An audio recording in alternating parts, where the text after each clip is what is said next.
Señoras y señores, bienvenidos a La Hora con Gregory. Muchas gracias por estar con nosotros.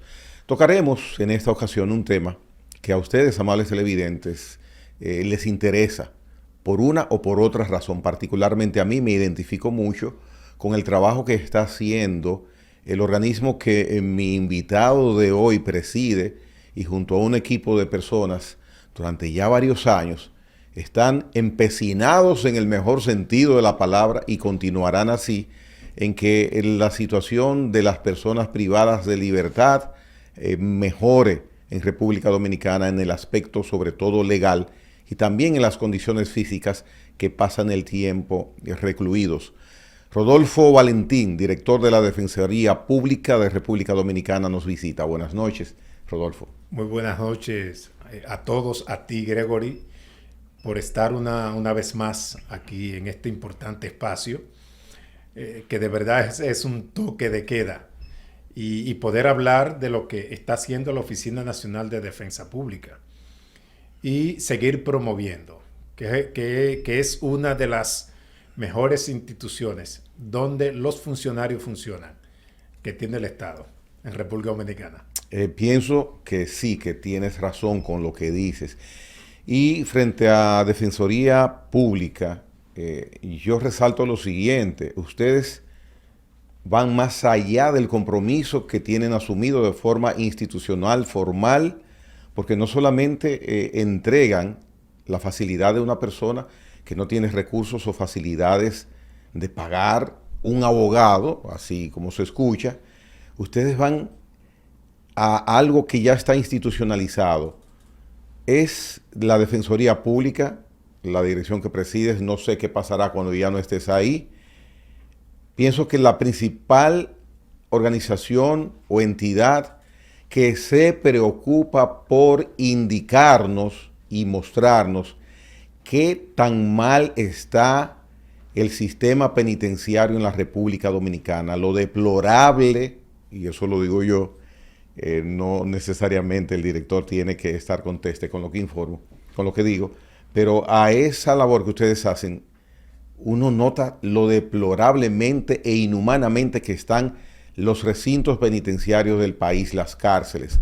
Vamos a hablar de diferentes aspectos, aunque lo primero, ya tienen ustedes 200 defensores más, como lo han anhelado. Mira, Rodolfo.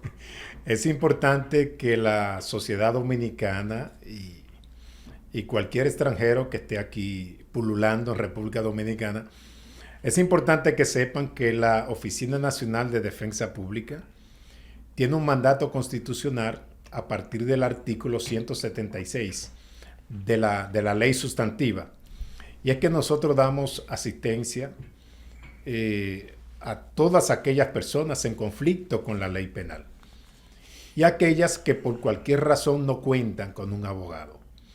El Estado le proporciona un abogado y este abogado se denomina defensor público, que es la institución que me honra dirigir y de verdad que luchar y abogar porque se respete el debido proceso, la dignidad de las personas en conflicto con la ley, el tratamiento de la presunción de inocencia hasta tanto intervenga una sentencia definitiva. Pero no solamente nos limitamos a dar asistencia y a defender, como dicen una expresión muy dominicana, defender a hacha y machete, porque al final quien determina la responsabilidad penal es un juez. Desde luego. No es el defensor. Y fíjate que siempre he dicho que el poder represivo del Estado, con todas sus agencias, es un leviatán contra un ciudadano que comete un hecho delictivo o criminal. Entonces, nosotros como Defensoría Pública, sin tener todas esas agencias y esas logísticas que tiene el poder represivo del Estado, entonces debemos de investirnos del conocimiento que nos da la Constitución, la norma, el Código Procesal Penal, para poder hacer que los demás operadores del sistema puedan respetar el debido proceso, la presunción de inocencia, la dignidad de esa persona en conflicto con la ley penal y sobre todo el tratamiento que se le da aún siendo procesado. Y siendo procesado, esta persona puede el Estado cambiar, transformar el estatus de este derecho fundamental como es el libre tránsito a través de una sentencia, de una resolución de un juez. Se le puede provisionalmente limitar ese derecho fundamental de esa persona a través de una imposición de una medida de coerción que pudiera ser la prisión preventiva. Entonces nosotros hacemos un gran énfasis desde la institución, no solamente para hacer una defensa efectiva a cualquier persona en conflicto con la ley penal, sino que durante el proceso tenga un tratamiento de persona, de ser humano. Que estos derechos humanos o derechos fundamentales le sean respetados, sobre todo la dignidad a esta persona estando en prisión.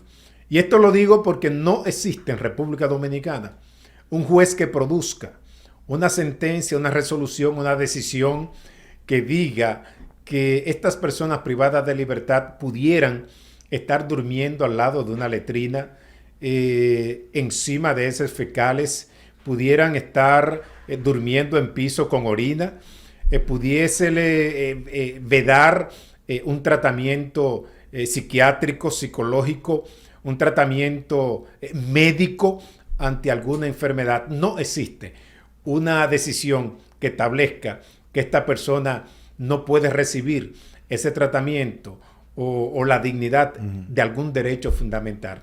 El único derecho que se le veda a un ser humano privado de libertad es la libre circulación, como lo establece la Constitución de la República.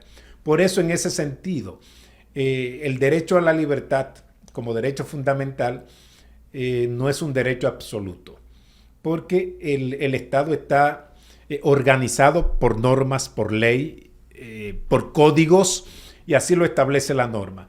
Si el juez entiende que una persona se va a escapar, no va a asistir a la cita, va a evadir los requerimientos, pues entonces si el juez percibe esta situación, puede imponer la prisión preventiva, como lo ha hecho en muchísimos casos. Entonces, el hecho de una persona estar preso no quiere decir que pierda sus derechos como ser humano, como persona.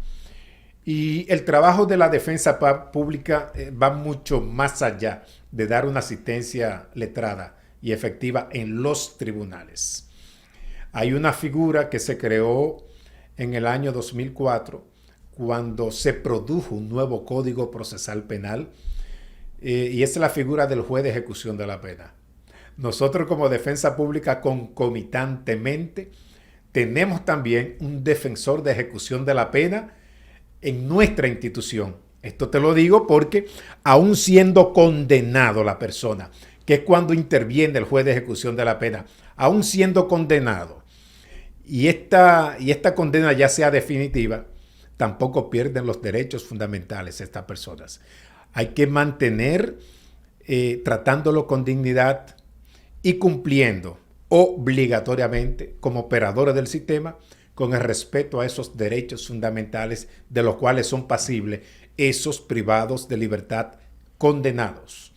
Entonces, hay un extraordinario trabajo que hacer con esas personas condenadas definitiva, y por eso interviene la defensa pública con defensores de ejecución de la pena. Precisamente, eso que menciona me llama a mí mucho la atención, porque a pesar del Estado, el sistema, tener esas previsiones para velar porque los derechos de esas personas en desventaja, quizás muchos de ellos se lo han buscado, pero bueno, tienen esa deficiencia en ese momento, esos derechos muchísimas veces no son respetados por el día a día del mismo sistema que está previsto que los proteja.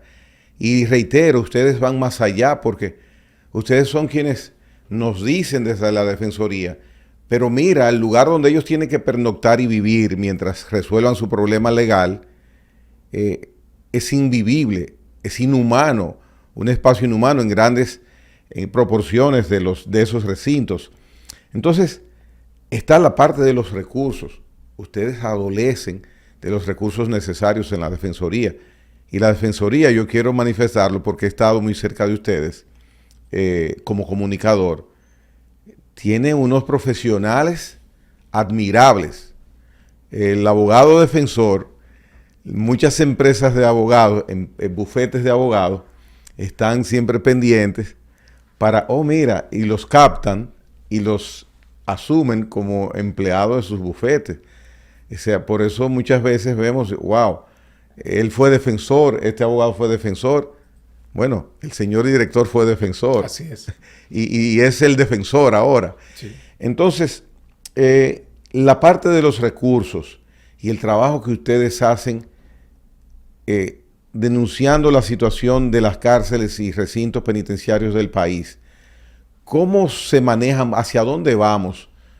Porque particularmente no veo muchos avances en ese aspecto, en el de las condiciones sanitarias y físicas.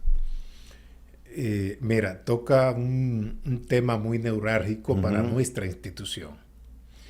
La Oficina Nacional de Defensa Pública tuvo un tiempo invisibilizado. Y yo digo que tuvo un tiempo invisibilizado por los gobiernos y el Estado. Y yo me imagino que la percepción era que es una institución que lo que defiende son delincuentes. Y de verdad que con dolor de mi alma pensar que hubo funcionarios que percibieran la Oficina Nacional de Defensa Pública como un grupo de abogados que da asistencia a delincuentes, y nosotros decimos que damos asistencia a personas en conflicto con la ley.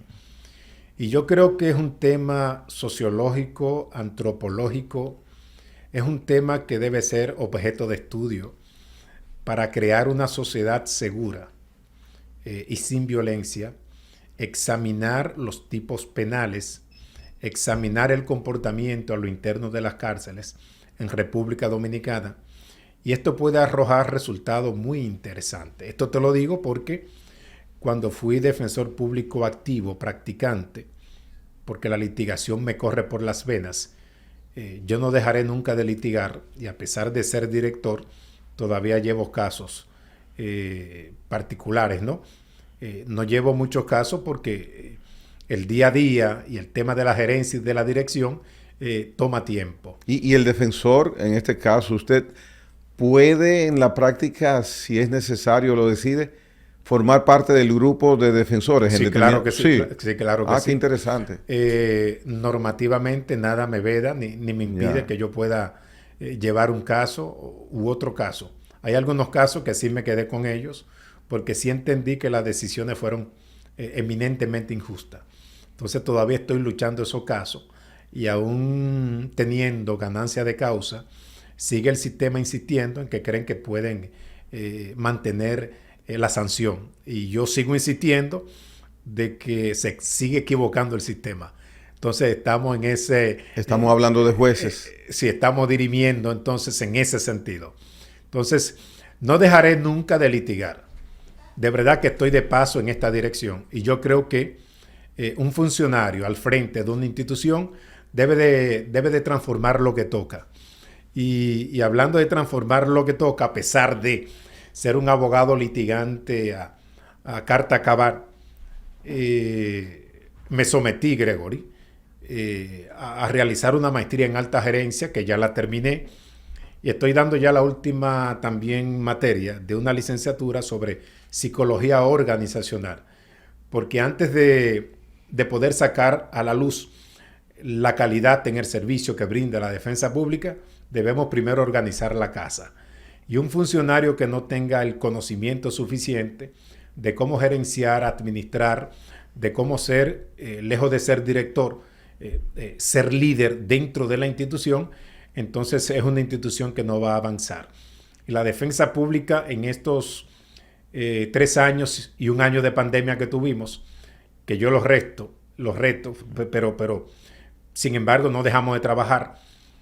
yo creo que ha sido una experiencia extraordinaria donde sí hemos transformado y hemos buscado que se visibilice la Oficina Nacional de Defensa Pública, y estos informes que hemos producido han tenido un eco extraordinario también a nivel internacional.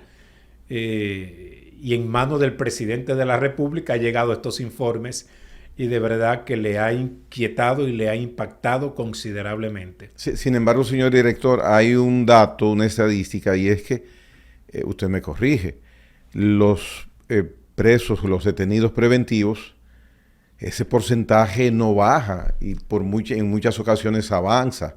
Yo creo que tiene que ver con la concepción de los funcionarios que intervienen ante una vista de medida de coerción o ante el proceso penal. Y debo de aprovechar... Mire, esas palabras fueron muy elegantes. Sí, me pero gustaría mismo, que las aterrizara. Sí, ahora mismo sí, te desarrollo, ahora mismo desarrollo la expresión. Ahora mismo desarrollo la expresión. Resulta que la defensa pública ha llevado sobre la mesa, en una reunión que se ha denominado Mesa Nacional Interinstitucional. Eso quiere decir que las cabezas del sistema de justicia se han sentado a analizar la problemática del sistema de justicia en República Dominicana, en este caso específicamente el ámbito penal. Yeah. Y nosotros, el proyecto a partir del Poder Judicial y de este trabajo que ha hecho la defensa pública ha denominado optimización del proceso penal. Y esto quiere decir que nosotros debemos de cumplir al pie de la letra lo que establece el Código Procesal Penal. Y yo pregunto, ¿en qué sentido? El artículo 2 del Código Procesal Penal establece muy claramente que la justicia penal debe estar apartada para aquellos casos de relevancia, para aquellos casos que haya tenido una relevancia y una repercusión social. Los demás casos pueden los operadores del sistema llegar a medidas alternas a solución del conflicto. Esto lo establece el artículo 2 del Código Procesal Penal.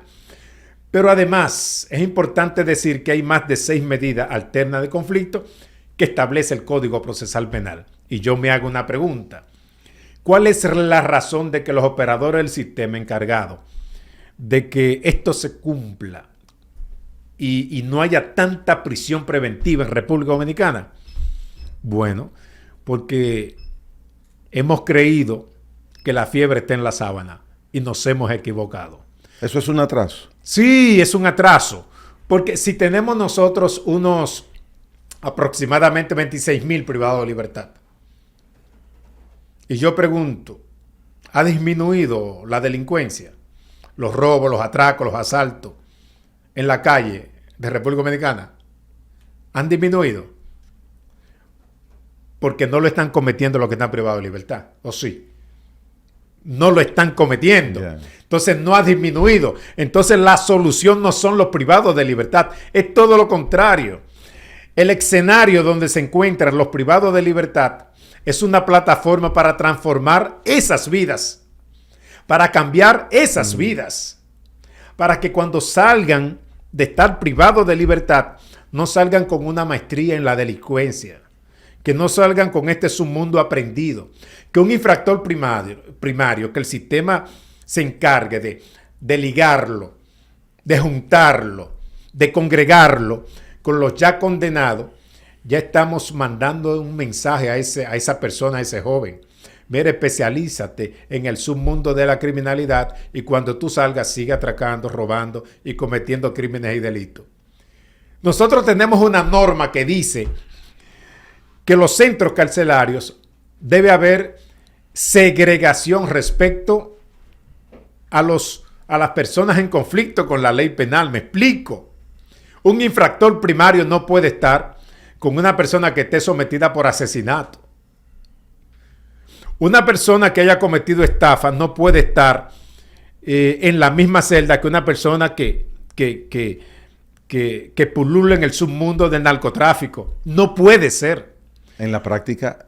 No. Es que en la práctica no hay segregación, como lo manda la norma.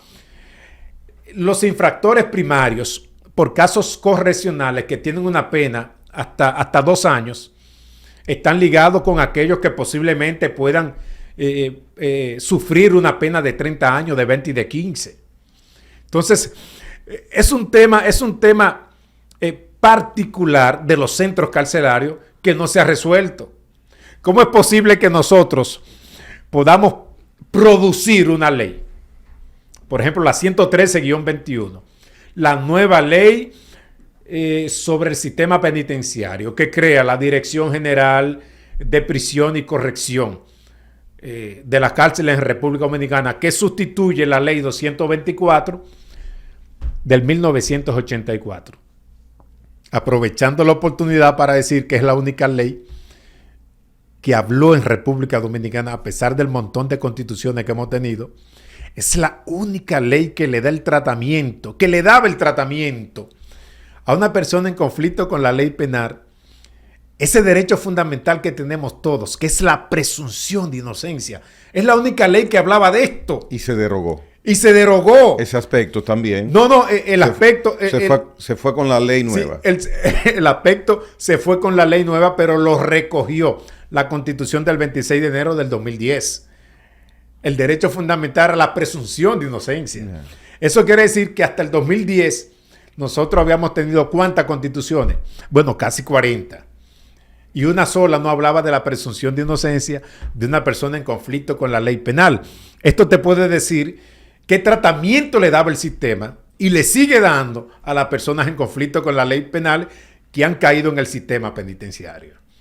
Y el problema básico de en las condiciones legales y de vivencia de la persona privada de libertad en República Dominicana, esa situación tan negativa en la práctica es mayor responsabilidad del sistema de justicia o el sistema administrativo, le hace la Procuraduría General de la República, que suministra los fondos para el sistema penitenciario. Mira, la Procuraduría General de la República tiene como brazo ejecutor del sistema penitenciario la Dirección General. Correcto, de prisiones. Sí, de prisiones. Muy bien. Eso quiere decir que como órgano rector en este ámbito del proceso penal es responsable de proveerle los recursos necesarios para que esta entidad, la Dirección de Prisiones, pueda ejecutar el mandato de la ley, de la nueva ley 113 del 2021. Pero fíjate esto, para poder producir la ley 113 y cambiar el sistema penitenciario de República Dominicana, esta ley dice en la parte considerativa, que es la parte introductoria para justificar la ley y las normas en el cuerpo esencial o misogenio de la ley. Dice que el nuevo modelo no funcionó y que no fue efectivo. Estoy hablando de los centros de corrección y rehabilitación o los denominados nuevos modelos penitenciarios. Que en sus inicios dieron buen indicio de que funcionarían. Fue un aporte importante. Y la reinserción, o sea, la reincidencia era mínima. Sí, disminuyó. De menos de 2 dígitos. Disminuyó considerablemente. Y ahora está igualada al viejo sistema. Figúrate tú. Eso es lo que yo leo, sí, veo. Ahora esta ley unifica los dos sistemas, el nuevo modelo y el modelo tradicional. O sea, que el policía que atiende a un privado de libertad normal es igual que al BPT, ¿es que se llama? Sí, BPT. Que fue preparado, o sea, es un arroz con mango ahora. Mira, usted respira hondo. Sí, no, de verdad que producimos y creamos leyes sin tener ni organizar las estructuras. Esto te lo digo porque esta ley dice que ya será un solo nombre, que será Dirección General y que habrá un solo sistema.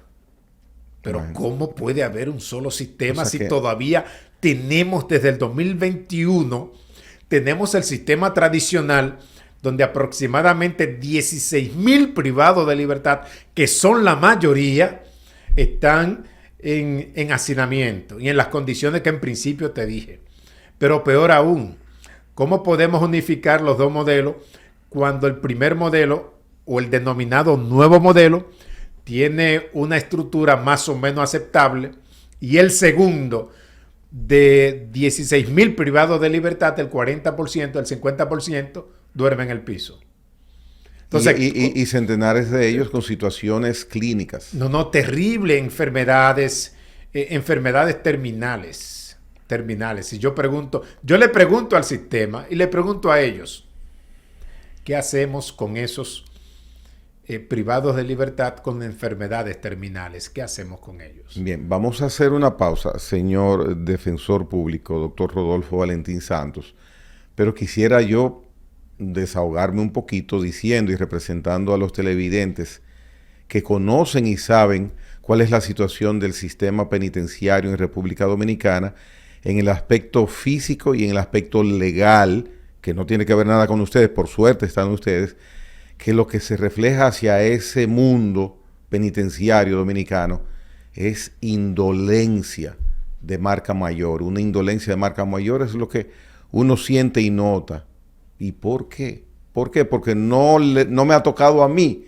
Así que es. tengo, no sé, Así pero es. verdaderamente se crea un gran espíritu de impotencia con esta situación de que hay esa indolencia tan amplia. Venimos en breve con el doctor Rodolfo Valentín Santos, director ejecutivo de la Defensoría Pública de República Dominicana.